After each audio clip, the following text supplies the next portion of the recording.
ओम नमो भगवते वासुदेवाय।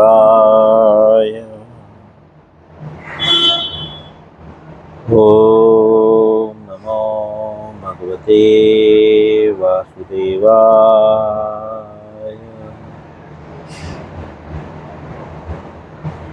ओम नमो भगवते वासुदेवाय।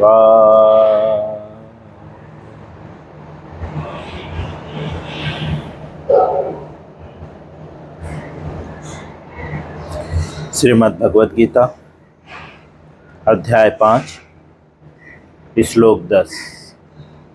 कृपया सभी लोग भगवद गीता रखें अपने सामने और 5वें अध्याय का 10वां श्लोक देखें। कल हम इस श्लोक पे थोड़ा चर्चा किए हुए थे, लेकिन थोड़ा सा डिस्टर्बेंस होने के कारण हम श्लोक को सही तरह से नहीं कवर कर पाए। तो पुनः आज इसी श्लोक को हम पढ़ेंगे। श्लोक।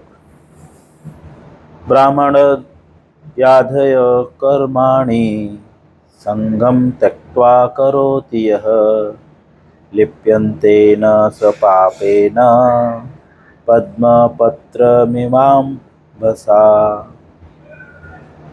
पुनः।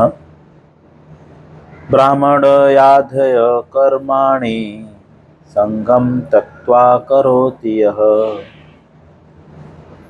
लिप्यन्ते न स पापेन पद्मपत्रमिवाम्भसा।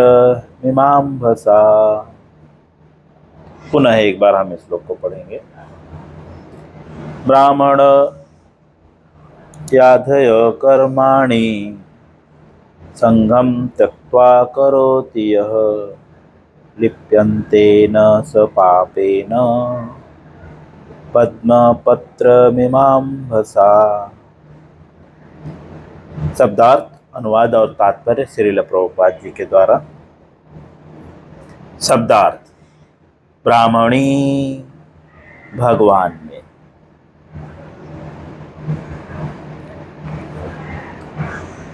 आधय समर्पित करके, कर्माणि सारे कर्मों को, संगम आसक्ति, त्यक्त्वा त्याग कर, करोति करता है, यह जो लिप्यते प्रभावित होता है, न कभी नहीं, सह वह, पापेन पाप से, पद्म पदम कमल पत्र, इव के सदृश्य, अम्भसा जल के द्वारा। भगवान बता रहे हैं कि ब्राह्मणी शब्दार्थ में, हम शब्दार्थ को समझते हुए अनुवाद और फिर तात्पर्य में प्रवेश करेंगे। तो प्रभुपाद जी शब्दार्थ के अर्थों से हमें समझा रहे हैं, स्पष्ट रूप से क्लियरली हो रहा है। ब्राह्मणी, ब्राह्मणी अर्थात जो भगवान में लगा हुआ है। कैसे लगा हुआ है? आधय, समर्पित करके। क्या समर्पित करके? जो भगवान में लगा हुआ है पूरी तरह से, ठीक है। आधेय समर्पित करके, क्या चीज समर्पित करके? कर्माणि, सारे कर्मों को, ठीक है। जो सारे कर्मों को भगवान में समर्पित करके, आगे बताते हैं संगम अर्थात आसक्ति, त्यक्त्वा त्याग कर। जो आसक्ति को त्याग कर सारे कर्मों को भगवान में समर्पित करता है, आगे करोति करता है, यह जो लिप्यते प्रभावित होता है, न कभी नहीं, पापे न पाप से, ऐसा व्यक्ति कभी पाप से प्रभावित नहीं होता जो सारे कर्मों को भगवान को समर्पित करता है। ठीक है, उदाहरण के रूप में बताते हैं पद्म पत्रम। जो पद्म अर्थात कमल, पत्र अर्थात पत्ता, कमल के पत्ते पर ईव इसके सदृश्य, कमल के पत्ते के सदृश्य। अब कमल के पत्ते के सदृश्य का क्या? अंबसा, जल के द्वारा। अंबसा अर्थात जल के द्वारा या जल। जिस प्रकार कमल का पत्ता जल से प्रभावित नहीं होता, कमल के पत्ते के ऊपर जल डालेंगे तो इमीडिएटली वह जल गिर जाता है। भगवान स्वयं यहाँ पे उदाहरण दे रहे हैं कि वो व्यक्ति कभी पाप से प्रभावित नहीं होता जो सारे कर्मों को जो है भगवान में, ब्राह्मणी अर्थात भगवान में, जो सारे कर्मों को भगवान को समर्पित करता है। और कैसे समर्पित करता है? मजबूरी में नहीं, अटैचमेंट रखते हुए नहीं। जैसे कि हम भोग लगाते हैं ना, तो इच्छा रखते हैं कि मुझे मिलना चाहिए, राइट? आसक्ति होती है ना। हम कोई सेवा करते हैं या मंदिर में जाते हैं, सेवा करते हैं, तो वहाँ पे एक आसक्ति होती है, मैं ये सेवा करूँगा तो मुझे ये प्राप्त होगा। तो यहाँ पे बता रहे हैं आसक्ति रहित, मतलब जो आप कर्म कर रहे हो भगवान के लिए, उसमें कोई भी अटैचमेंट नहीं होना चाहिए। बहुत बड़ी बात यहाँ पे बता रहे हैं भगवान, जो शायद ही हमसे पॉसिबल हो पाए, लेकिन भगवान जो है भगवत गीता के दूसरे अध्याय के 40वें श्लोक में हमें स्पष्ट रूप से यह बात समझा दिए हैं कि नेहा भी क्रमना सोचती प्रत्यवायो न विद्यते स्वल्पमप्यस्य धर्मस्य त्रायतो महतो भया। इसमें कोई भी हानि नहीं है। नेहा भी क्रमना सोचती प्रत्यवायो न विद्यते स्वल्पमप्यस्य धर्मस्य। ये जो हम धर्म की बात सुन रहे हैं पूरी तरह से आसक्ति रहित होकर, तो यह बहुत कठिन है, लेकिन भगवान जो है भगवत गीता के दूसरे अध्याय में क्लियर कर रहे हैं कि थोड़ा भी अगर आप धर्म का पालन करोगे, त्रायतो महतो भयात्, बड़े से बड़े भय से आपका रक्षा हो जाएगा। बड़ा से बड़ा भय मतलब जन्म मृत्यु जरा व्याधि। अब यहाँ पे कर्माणि, सारे कर्मों को मतलब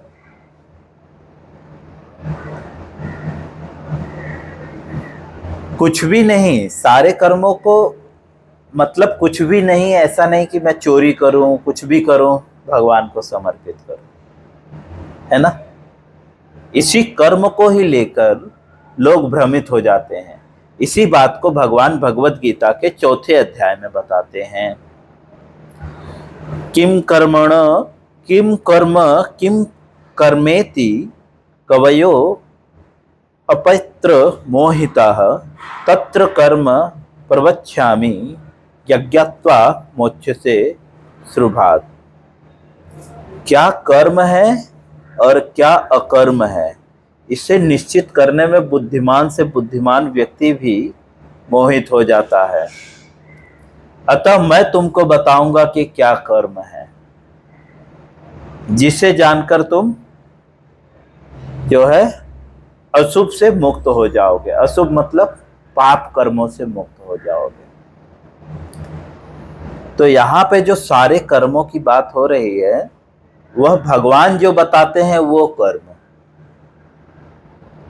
जैसा कि भगवत गीता के 3रे अध्याय में भगवान 9वें श्लोक में बताते हैं। 3रे अध्याय के 9वें श्लोक में क्या बताते हैं?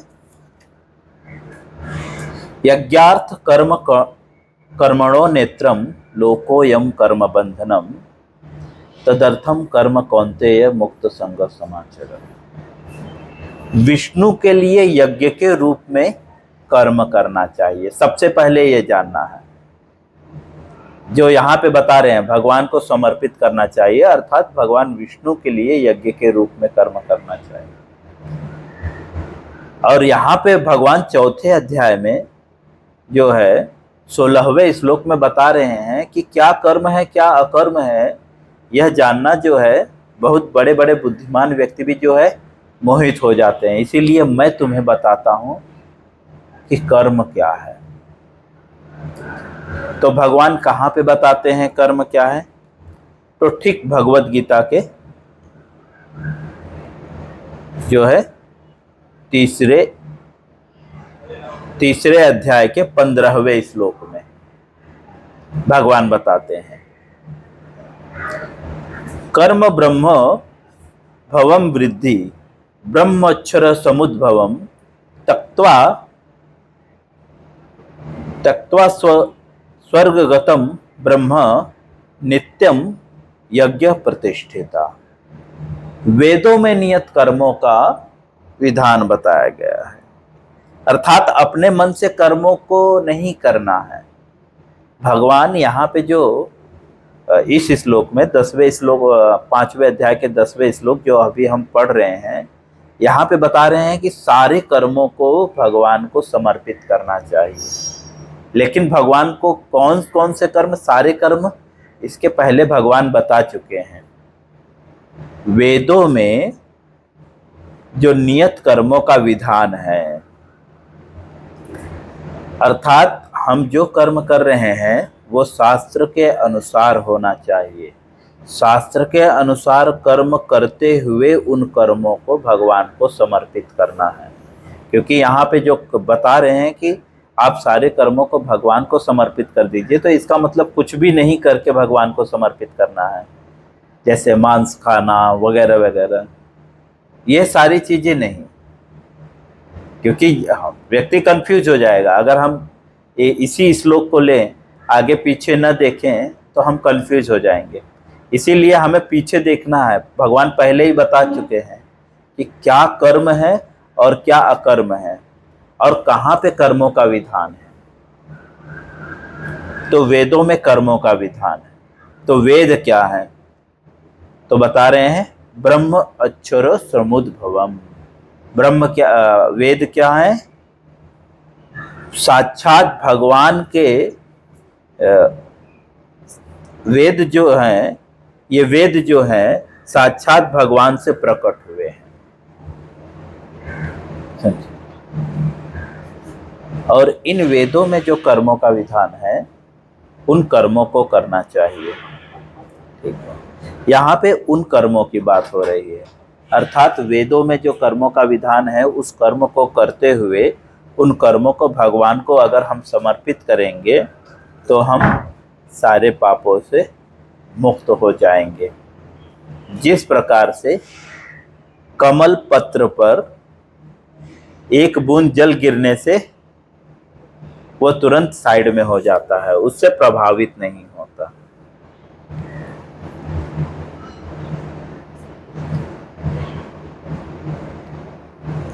हालांकि हम जो है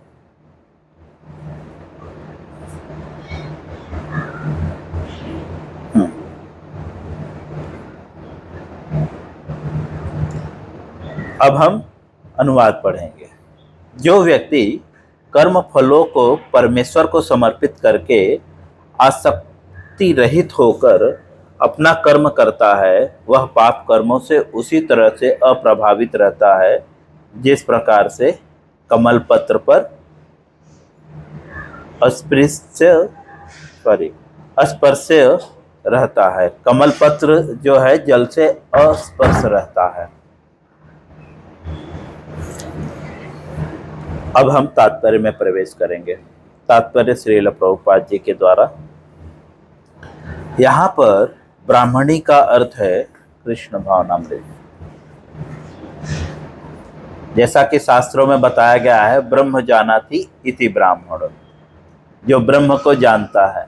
ब्रह्म अर्थात आत्मा, जो आत्मा के स्वरूप को जानता है वह वास्तव में ब्राह्मण है। और इस शब्दार्थ में, इसी श्लोक के शब्दार्थ में प्रभुपाद जी शब्दार्थ लिखते हुए ब्राह्मणी का अर्थ लिखते हैं जो भगवान में, अर्थात जिसका प्रत्येक कार्य जो है भगवान के लिए हो, वो ब्राह्मण है। यहाँ पे हमें सीखना होगा, जो व्यक्ति खुद को ब्राह्मण बोलता है, तो यहाँ पे बता रहे हैं कि कृष्ण भावनामृत का ब्राह्मणी का अर्थ क्या है? कृष्ण भावनामृत में। कृष्ण भावनामृत मतलब जिसका प्रत्येक कार्य, जो सोचना, खाना पीना, उठना बैठना कृष्ण के लिए हो। भावना का तात्पर्य मैंने बताया था एक बार। जैसे कोई व्यक्ति जो है, गृहस्थ व्यक्ति जो है काम करने जाता है, तो उसकी भावना क्या होती है? मैं परिवार के लिए काम कर रहा हूँ, बच्चों के लिए काम कर रहा हूँ, माता पिता के लिए काम कर रहा हूँ।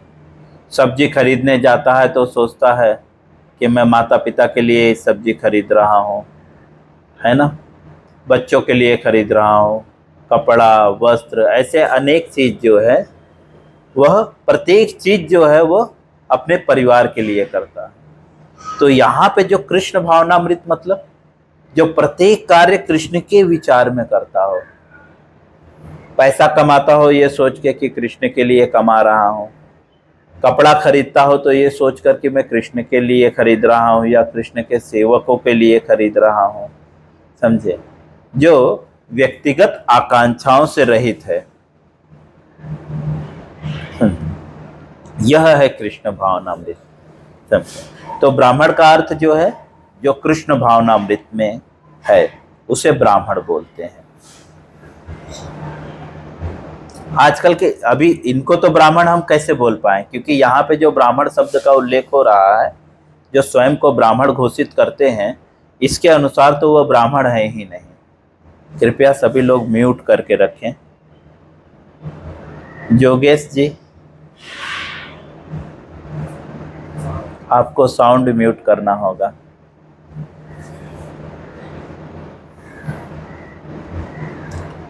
तो यहाँ पे जो है ब्राह्मण शब्द का अर्थ बता रहे हैं, जो पूर्ण रूप से कृष्ण भावनामृत में है, वह व्यक्ति जो है ब्राह्मण है। पूर्ण रूप से कृष्ण भावनामृत का अर्थ क्या है? तो योगेश जी, थोड़ा सा बिकॉज के कान में ईयरफोन लगाने की वजह से मुझे डिस्टर्ब हो रहा है। योगेश जी म्यूट करना होगा, आपको साउंड म्यूट करना होगा प्लीज।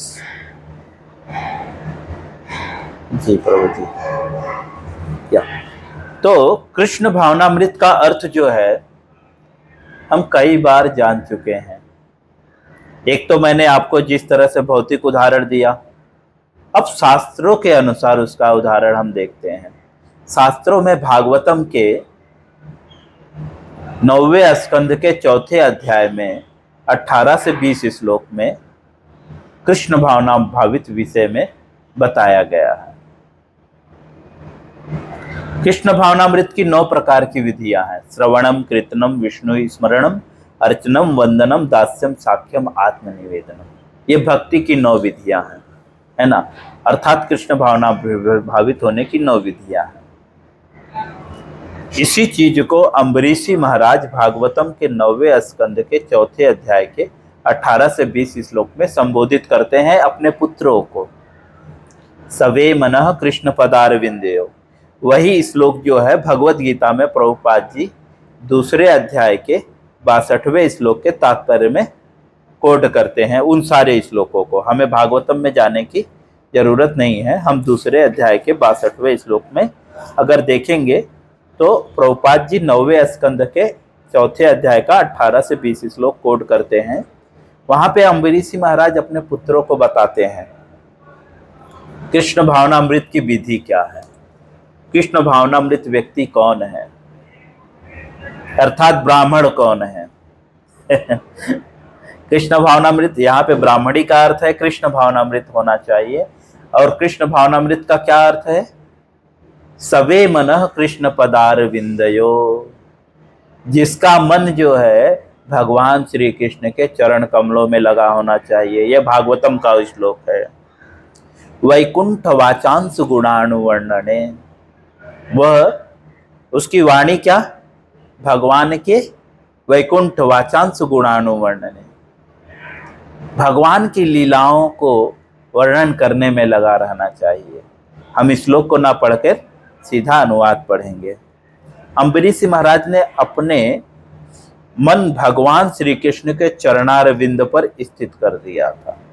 तो ब्राह्मण अर्थात जिसका मन भगवान श्री कृष्ण के चरण में स्थित हो, वह ब्राह्मण है। आगे, अपनी वाणी को भगवान के धाम की चर्चा करने में लगा दी। अर्थात ब्राह्मण मतलब जिसकी वाणी श्री भगवान की चर्चा में लगी हो, ना कि समाज की चर्चा में, धन की चर्चा में नहीं। संशय सॉरी अपने कानों को भगवान की लीलाओं को सुनने में। कान को वो कहाँ पे लगाया हुआ है? दुनियादारी को सुनने में नहीं। ये ब्राह्मण के गुण हैं, क्योंकि जो व्यक्ति ब्रह्म को जान लेता है ना, वह व्यक्ति संसार में रुचि नहीं रखता। तो व्यक्ति कैसा होता है? अपने कान को भगवान की लीलाओं को सुनने में लगा देता है, हाथ को भगवान के मंदिर की साफ सफाई करने में लगा देता है, अपनी आंखों को भगवान के दर्शन करने में लगाता है,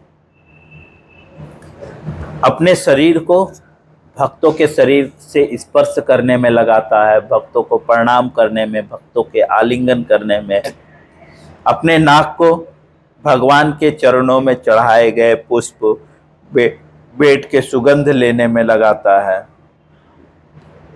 और अपने जीवा को तुलसी दलों का आस्वादन करने में लगाता है, अपने पाँवों को भगवान के मंदिर में जाने में लगा देता है। ऐसे ही अपने शीश को भगवान के सामने झुकाने में लगा देता है। इस तरह से जो है उसका प्रत्येक कर्म जो है भगवान के लिए होता है। वह ब्राह्मण है, अर्थात वह कृष्ण भावनामृत, जो कृष्ण भावनामृत में है वह ब्राह्मण है। और ब्राह्मण का अर्थ अम्बरीशी महाराज के जीवन चरित्र से हम सीख लेते हैं कि कृष्ण भावनामृत व्यक्ति कैसा होता है। अर्थ आगे हम पढ़ेंगे। यह भौतिक जगत प्रकृति के 3 गुणों की समग्र अभिव्यक्ति है। प्रभुपाद जी हमें समझा रहे हैं। पहले तो हमें समझाया ब्राह्मण का अर्थ है जो कृष्ण भावनामृत में है। अब हमें समझा रहे हैं कि ये जो भौतिक जगत है यह प्रकृति के 3 गुणों के समग्र अभिव्यक्ति है।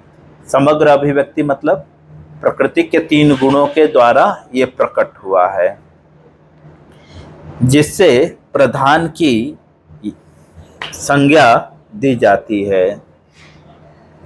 वेद मंत्र सर्वभूतो ब्रह्म मुंडक उपनिषद में दूसरे में बताया गया है, तस्माद् एत ब्रह्म नाम रूप मंत्र च जायते। मुंडक उपनिषद 1.2.10 तथा भगवत गीता में 14वें अध्याय के 3 श्लोक में मम योनि मर्ह ब्रह्म से प्रकट है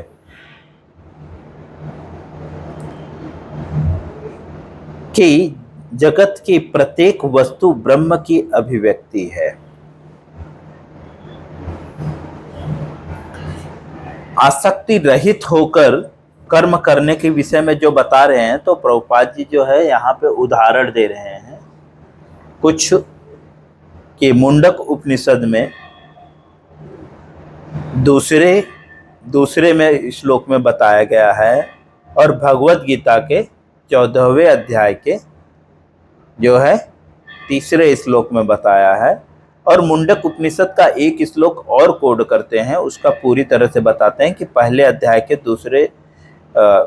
स्कंद के 2 अध्याय के 10वें श्लोक में बताया गया है कि ये जो प्रकट है, ये जो जगत है, यह प्रत्येक वस्तु ब्रह्म की अभिव्यक्ति है। ब्रह्म अर्थात, ब्रह्म के दो अर्थ हैं। ब्रह्म अर्थात यस, भगवान की अभिव्यक्ति है। और यद्यपि कार्य भिन्न भिन्न रूप से प्रकट होते हैं, किंतु तो भी वे कारण से अभिन्न हैं। ईशोपनिषद में कहा गया है ये बात कि सारी वस्तु पर ब्रह्म या कृष्ण से समर्पित है। ब्रह्म का अर्थात है, ब्रह्म का अर्थ है आत्मा, पर ब्रह्म का अर्थ है भगवान, है ना।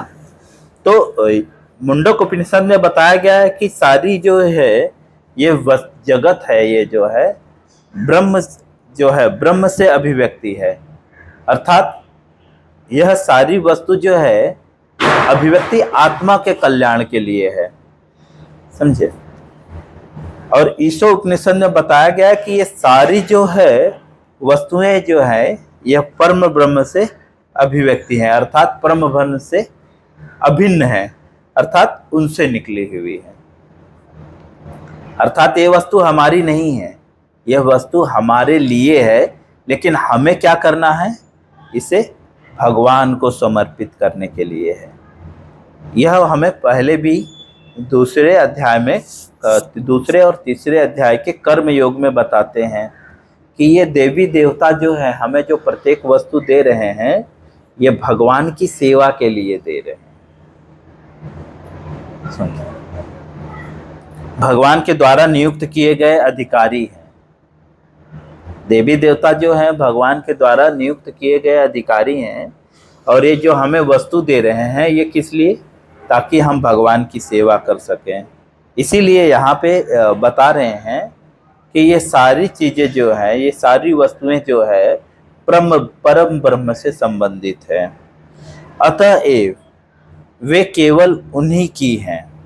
अब बता रहे हैं क्योंकि वो भगवान से संबंधित है, इसीलिए वो सारी वस्तुएं भगवान की है। जो यह भली भांति जानता है कि प्रत्येक वस्तु कृष्ण की है और वे ही प्रत्येक वस्तु के स्वामी हैं, अतः प्रत्येक वस्तु भगवान की सेवा में ही नियोजित है, उसे स्वभावतः शुभ अशुभ कर्मों से कोई प्रयोजन नहीं रहता।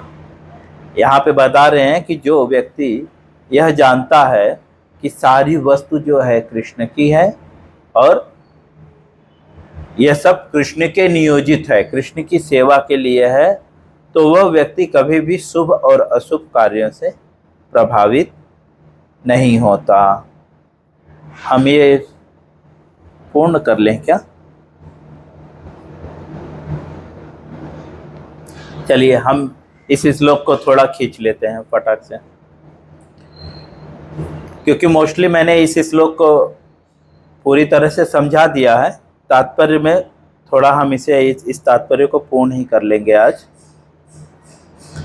यहाँ तक कि विशेष प्रकार का कर्म संपन्न करने के लिए भगवान द्वारा प्रदत्त मनुष्य का शरीर भी कृष्ण भावनामृत में संलग्न किया जा सकता है।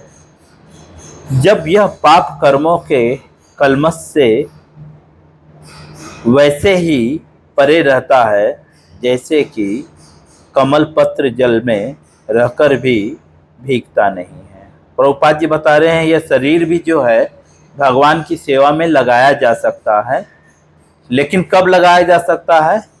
जब व्यक्ति की स्थिति जो है कमल पत्र के समान हो, वो सारे कलमशों से जो है प्रभावित ना हो। जैसा कि कमल पत्र जल से भीगता नहीं है, भगवत गीता के 3 अध्याय के 30वें श्लोक में कहा गया है। भगवान कहते हैं, क्या कहते हैं? मयि सर्वाणि कर्माणि सन्यस्य।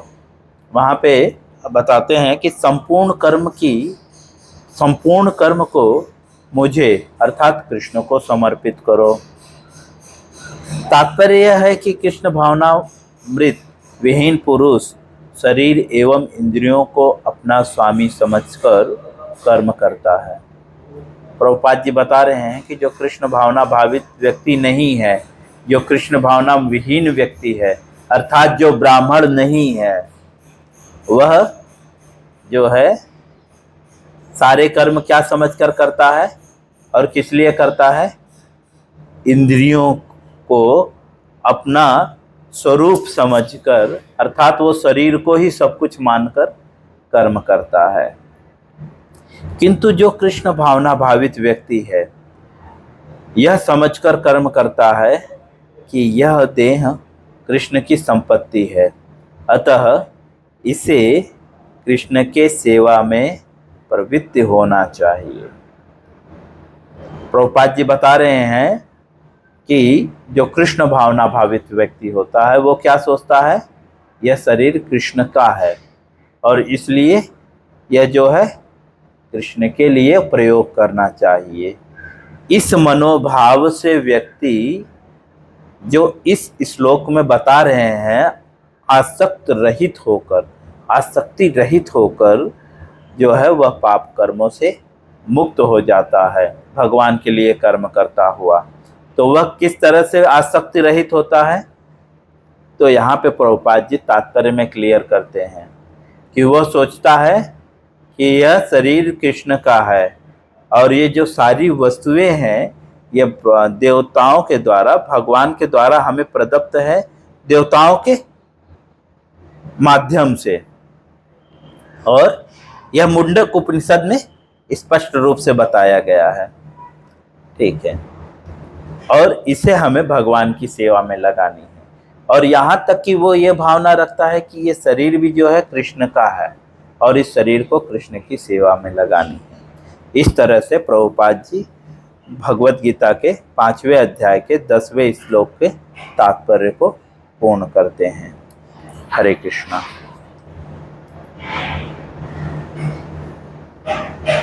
इससे संबंधित किसी का कोई प्रश्न हो?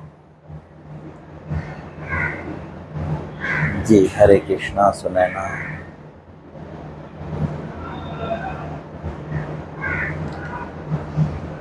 किसी का कोई प्रश्न हो तो वो मुझे फोन करके पूछ सकता है। हरे कृष्ण। एक्चुअली हमने जो है